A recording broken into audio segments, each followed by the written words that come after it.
Hey there folks, in today's video I'm going to show you how to thread the needle on a EuroPro Model 464 XC sewing machine.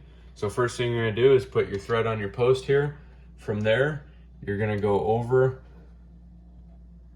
to your disc here. You're going to come down and follow these arrows. Go back up over this piece right here, back down.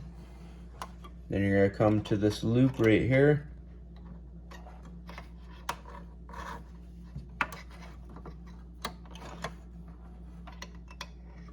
Just like that. Through that loop right there. And then you're going to thread the needle.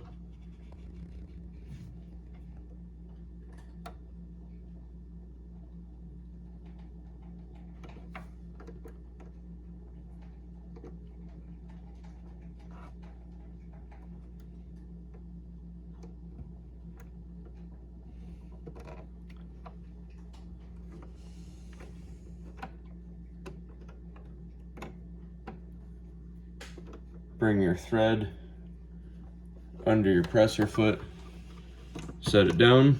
That's all there is to it. Hopefully you found this helpful, and as always, please like and subscribe.